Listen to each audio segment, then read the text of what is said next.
Olá, gente. Vamos dar continuidade ao nosso conteúdo de Química 4. Na aula 9 da apostila 3 de vocês, nós já abordaremos 3 conteúdos de maneira individual: hibridação ou hibridização de orbitais, polaridade e interações intermoleculares. Antes de começar a aula, salientar que vocês podem tirar as dúvidas de vocês quanto ao conteúdo ou quanto diferentes questões lá no meu WhatsApp, ok? Então vamos começar. Inicialmente, vamos rever o conceito de orbitais. Então, lá mais para o início do ano, a gente viu que os orbitais, eles são a região do espaço onde nós temos uma probabilidade máxima de encontrar os elétrons. Segundo o princípio de incerteza de Heisenberg, é impossível determinar qual é a localização exata que um elétron se encontra em um determinado momento. Para isso, a gente construiu o conceito de orbitais, que é a máxima probabilidade, né? Uma região do espaço onde determinado elétron tem a máxima probabilidade de se encontrar naquele momento.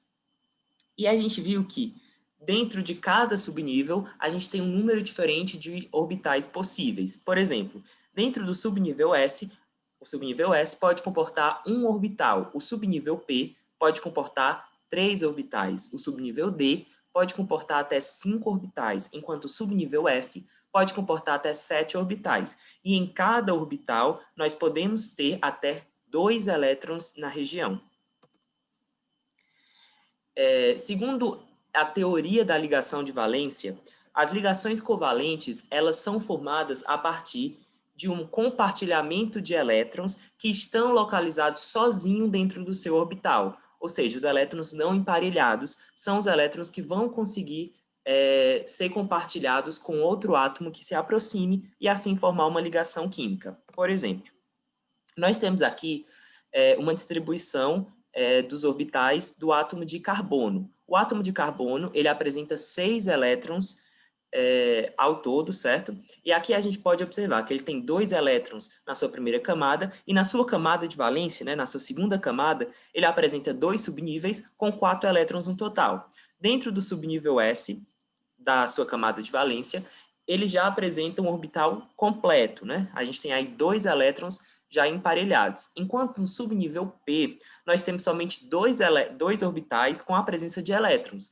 E cada um desses orbitais, esse elétron, portanto, está sozinho e não emparelhado. Portanto, segundo a teoria da ligação de valência, o átomo de carbono ele poderia realizar até 2 ligações químicas, né? Ele poderia compartilhar somente esses 2 elétrons que estão desemparelhados na camada de valência. Mas a gente sabe que não é isso que acontece, até porque o carbono é um elemento com somente 4 átomos na sua camada de valência, e para atingir a estabilidade da regra do octeto, ele precisa de mais 4 elétrons. Então, se ele fizesse ligação somente com esses 2 elétrons que estão desemparelhados, ele só conseguiria atingir o máximo de 6 elétrons na sua camada de valência e não conseguiria a regra do octeto e adquirir a estabilidade.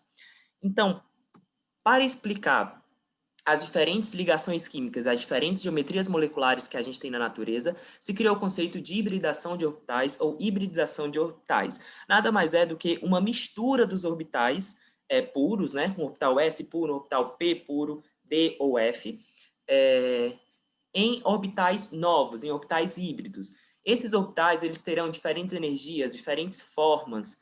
Entretanto, eles terão a mesma quantidade de orbitais, nós teremos a mesma quantidade de orbitais híbridos do que de orbitais puros que foram misturados para formar um híbrido. E isso quer dizer o quê? Como é que isso acontece?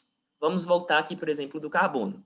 Então, eu falei que o carbono ele apresenta somente 2 elétrons desemparelhados em estado fundamental, ele somente apresenta 2 elétrons emparelhados na sua camada de valência, portanto, ele só poderia realizar até 2 ligações químicas. E o que acontece? Observem que o elétron que está emparelhado lá no subnível S da camada de valência, né, no subnível 2S,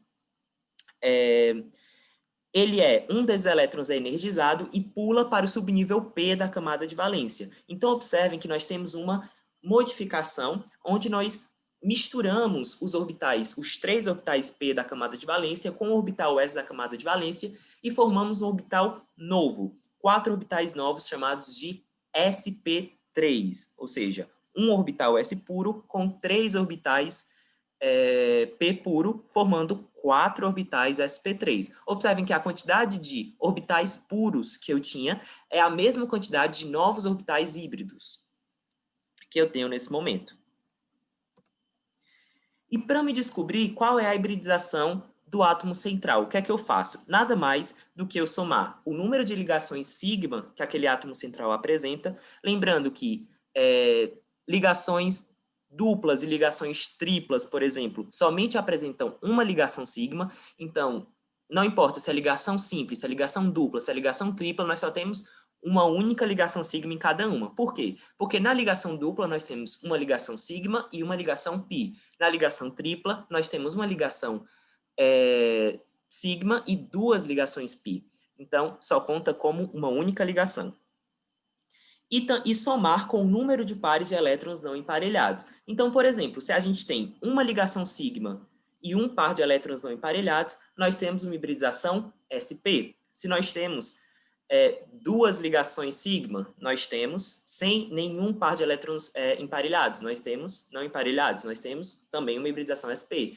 Agora, se a gente tem 3 ligações sigmas e nenhum par de elétrons não emparelhados, nós temos uma ligação sp2. Se for 4 ligações sigma e nenhum não emparelhado, nós temos uma sp3. E aí, por diante, né? Vocês vão só contando. Então, 2 exemplos aqui. A molécula do eteno e a molécula de amônia. Observem que o nitrogênio ele tem 3 ligações sigmas, certo? Uma ligação sigma, uma ligação simples, né? Com cada um desses hidrogênios e um par de elétrons não emparelhados. Portanto, 3 ligações sigmas mais um par de elétrons não emparelhados, eu tenho 4. Dessa forma, o nitrogênio na molécula de amônia, ele tem os seus orbitais na camada de valência como hibridização sp3. Observem na molécula de eteno. O carbono, ele forma 2 ligações sigmas, né? Uma com 3 ligações sigmas, perdão, 2 com o hidrogênio e uma ligação sigma com o carbono. Lembrando que é uma ligação dupla, né? Porém, a ligação dupla só apresenta uma única ligação sigma. Portanto, esse carbono ele tem 3 ligações sigma e nenhum par de elétrons não emparelhados. Dessa forma, a sua hibridização é sp2. É muito comum dentro da química orgânica a gente determinar qual é a hibridização desse carbono. Carbonos que somente têm ligações simples, ele tem hibridização sp3. Carbonos com uma ligação dupla, sp2. Carbonos com uma ligação tripla ou com 2 ligações duplas, sp, a hibridização dele. Então, sempre botando isso na química orgânica, mas nada mais é do que somar a quantidade de ligações sigmas mais um número de par de elétrons não emparelhados que o átomo central tem.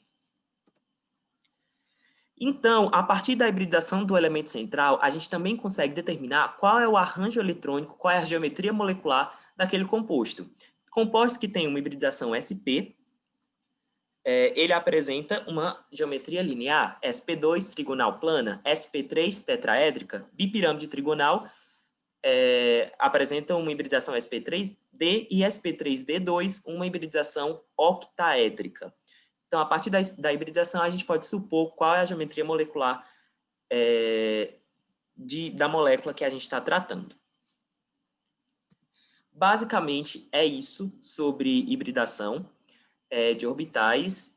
Então, deem aí uma revisada nisso, façam exercícios, tentem botar moléculas e descrever qual é a hibridação do átomo central e qual é a geometria molecular, né? Que a gente viu na aula passada como é que a gente detecta geometria molecular sem a necessidade de saber qual é o tipo de hibridação.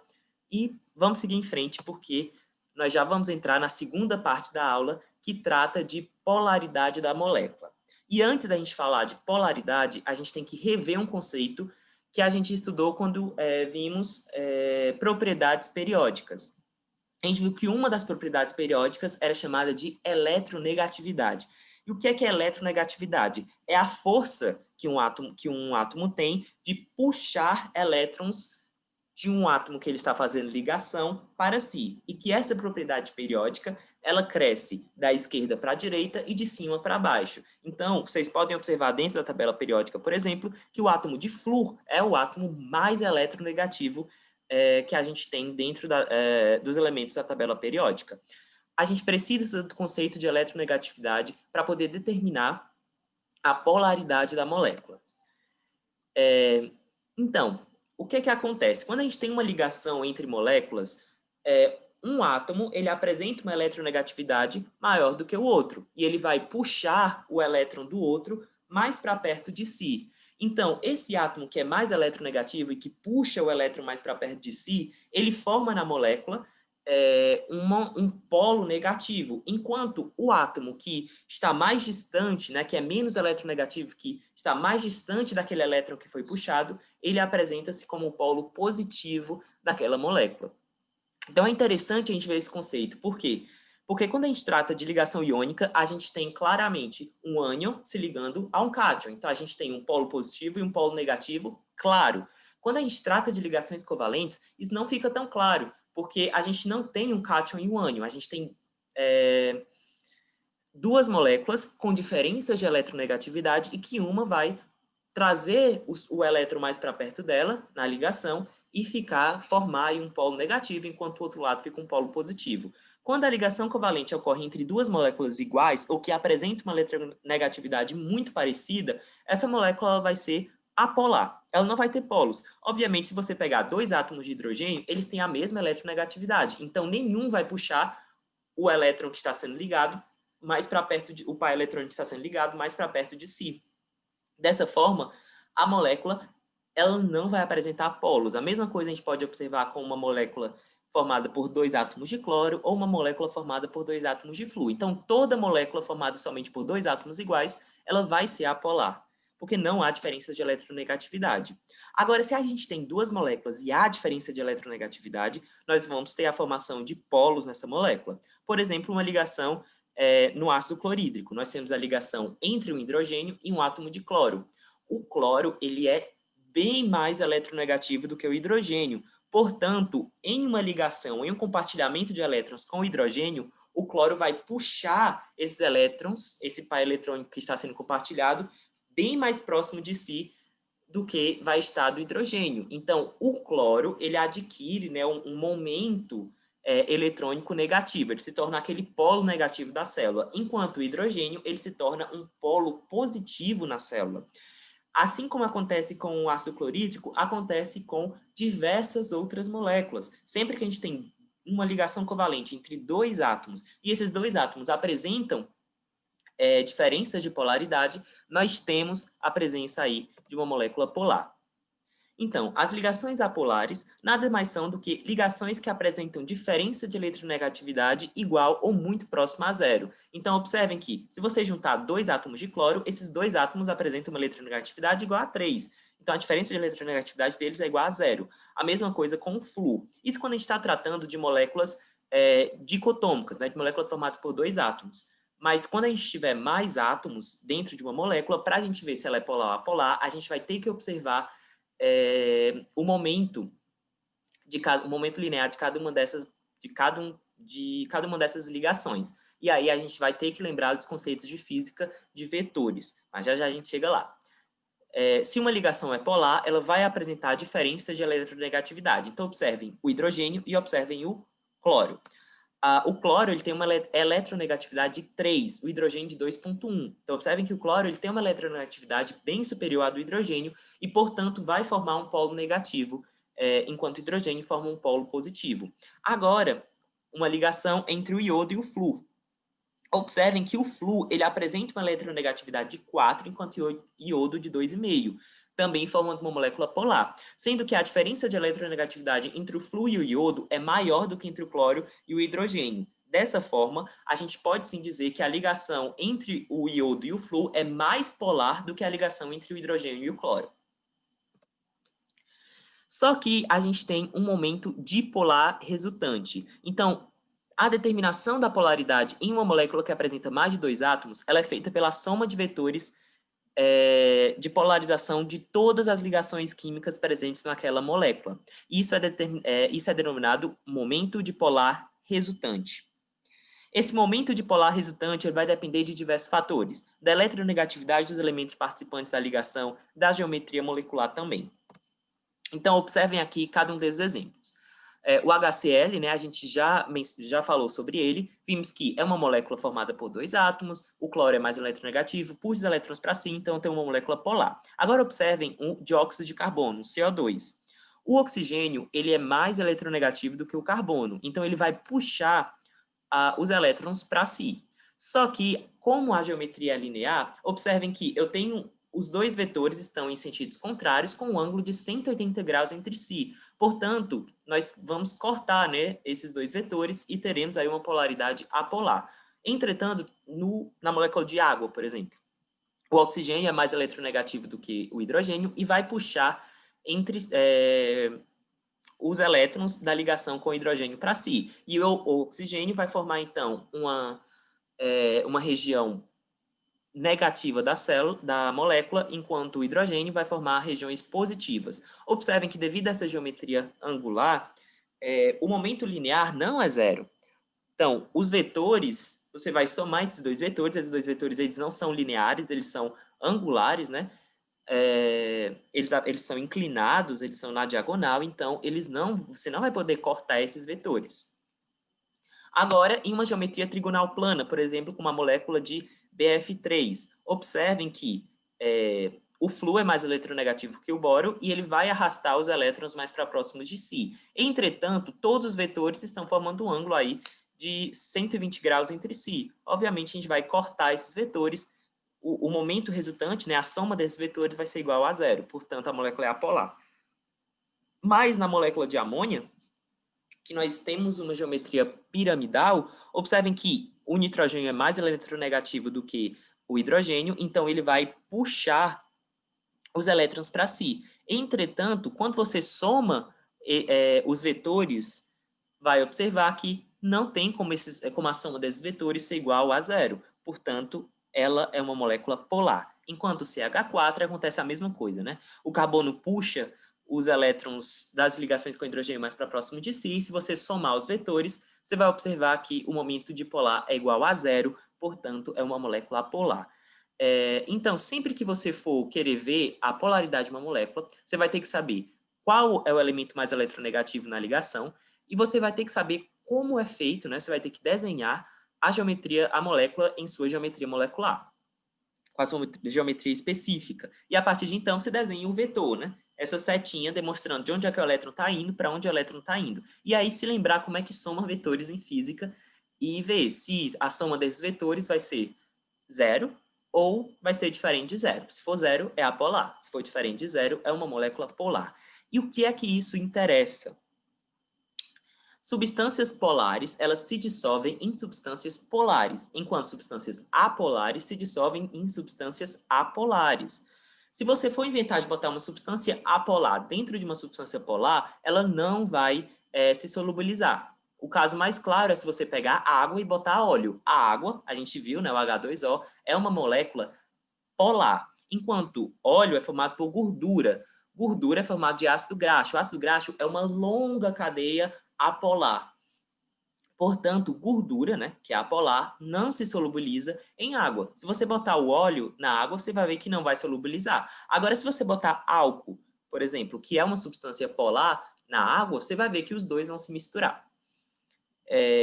Isso é interessante para diversos fatos do cotidiano. Por exemplo, a nossa camada celular, né, a nossa membrana plasmática das nossas células, ela é uma bicamada fosfolipídica, ou seja, ela é composta basicamente de gordura mais proteínas, mas preponderantemente por gordura, e gordura é apolar. Então, quando você vai botar um remédio, aplicar um remédio no paciente, esse remédio, se ele for polar, ele vai ter mais dificuldades para poder entrar na célula, porque ele não vai solubilizar. Agora, se esse fármaco for apolar, ele vai rapidamente se solubilizar na membrana plasmática e vai conseguir entrar na célula. A mesma coisa, por exemplo, com o sangue. O sangue é composto basicamente de água, né? O plasma sanguíneo é majoritariamente composto de água. Então, o sangue ele tem uma característica polar. Portanto, se você colocar substâncias apolares como gordura no sangue, ela não vai se solubilizar. Então, são aplicações práticas para esses conceitos de polaridade das moléculas. Com isso, a gente termina a segunda parte e vamos entrar na terceira e última parte da aula, que trata de forças intermoleculares. A gente viu que nós temos, dentro de uma molécula, uma ligação entre seus átomos. Essa ligação ela pode ser do tipo iônica, ela pode ser do tipo covalente, ela pode ser do tipo metálica. Só que moléculas também não vão formar ligações químicas, mas vão formar interações. Elas vão se interagir entre si devido à presença de forças que vão fazer com que essas moléculas elas fiquem próximas uma à outra. É importante salientar que a gente só fala de interações intermoleculares quando trata de substâncias que estão em estado sólido ou em estado líquido, né, que apresentam suas moléculas próximas entre si. Porque quando a gente trata de uma substância no estado gasoso, essas moléculas elas não estão tendo interação, né, elas estão dispersas no ambiente, caso esse estado gasoso seja um estado gasoso ideal. E basicamente a gente tem três diferentes forças intermoleculares. A interação de polo induzido, também chamada de forças de dispersão de London, as interações do tipo de polo permanente e as interações do tipo ponte de hidrogênio. Vamos ver cada uma separadamente. Primeiramente, as forças de Van der Waals ou de London, né? Aqui a gente está vendo as interações intermoleculares do tipo de polo induzido. Essas interações, elas são interações entre moléculas que são apolares. Observem que uma molécula apolar, como não apresenta polos, ela não, de certa forma, elas não têm como ter ligações, interações elétricas entre si, né? Entretanto, mesmo a molécula sendo apolar, ela apresenta os elétrons girando ao seu redor, rapidamente entre si. E em um dado instante, uma parte da molécula vai estar com muitos elétrons, enquanto outra parte vai estar com poucos elétrons. Então, em um momento específico, né, em um dado momento, ela vai ter polos, por um único momentinho ali, onde esses elétrons eles vão estar mais presentes em um lado do que no outro. E aí essas moléculas elas vão interagir entre si por meio dessas forças intermoleculares, né, de dispersão de London ou de dipolo induzido. É interessante dizer que essas interações, como elas são momentâneas, elas só acontecem quando há a formação desses polos nessas moléculas apolares, elas são ligações, as forças de interação intermolecular mais fracas que a gente tem. Entretanto, as moléculas polares, elas interagem bem mais entre si, né? A força de interação entre elas é bem maior. Por quê? Elas apresentam um polo positivo e um polo negativo. Então, outra molécula que apresenta outra molécula polar, que também vai apresentar esse polo positivo e negativo, vai interagir o polo positivo de uma molécula com o polo negativo de outra. E aí vai formar essas interações, essas forças de ligação do tipo de polo permanente. Essas ligações, essas interações entre as moléculas, elas são bem mais fortes do que as interações do tipo de polo induzida.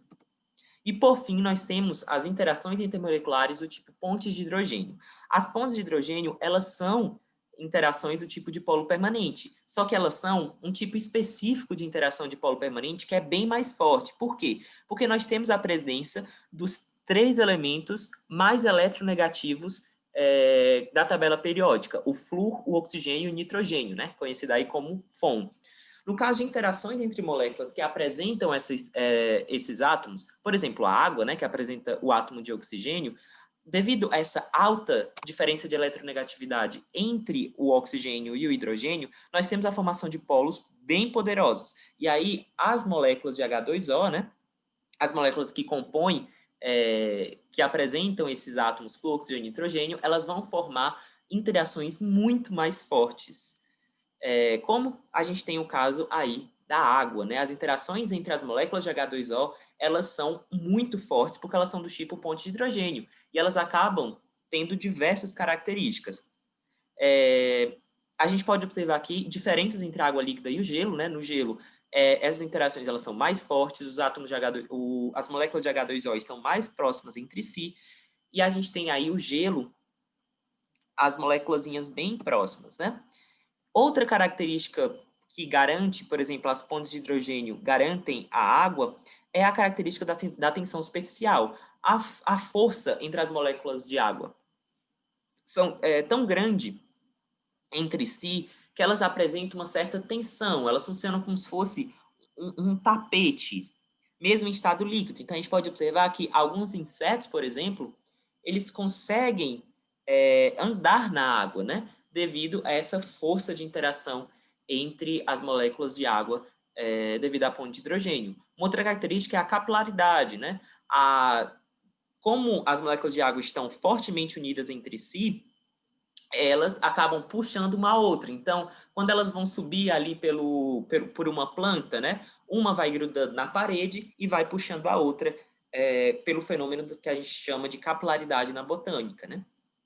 Então, o que garante que a água tem essas características é a formação de pontos de hidrogênio entre suas moléculas. Então, resumo de forças intermoleculares. Primeiro, é importante salientar que as forças intermoleculares elas não são tão fortes quanto as ligações químicas. É óbvio que a interação que acontece entre moléculas não vai ser tão forte quanto a junção dos átomos presentes em uma molécula individual. Então, a interação de moléculas de H2O é alta, mas não é tão forte quanto a interação do oxigênio com o hidrogênio dentro da molécula de H2O.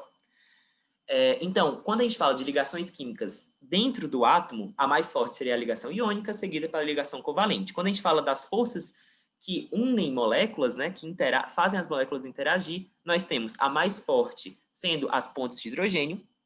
Posteriormente, nós temos as de polo permanente, que é as interações entre moléculas polares, e a mais fraquinha seria a de polo induzido, que são as interações entre as moléculas apolares. Portanto, gente, a aula de hoje é isso, né? Estudem e com essa aula a gente conclui uma parte da química. Então, na próxima aula a gente já vai começar uma outra parte diferente da química, que é radioatividade. Deem uma revisada nesse conteúdo, vocês podem observar que essa parte da química ela é uma construção, né, um tijolinho acima de outro. Para você entender uma matéria, você tem que ter uma base da outra, e elas são importantíssimas em diversas questões do Enem, para vocês terem aí, conseguirem resolver essas questões e estarem bem no vestibular. Novamente, qualquer dúvida, vocês podem me perguntar no WhatsApp. Eu acho que eu não botei meu número aqui nesse slide, mas tem nos outros e tem no grupo, né? Então, podem me procurar lá e é isso, gente. Muito obrigado e até a próxima.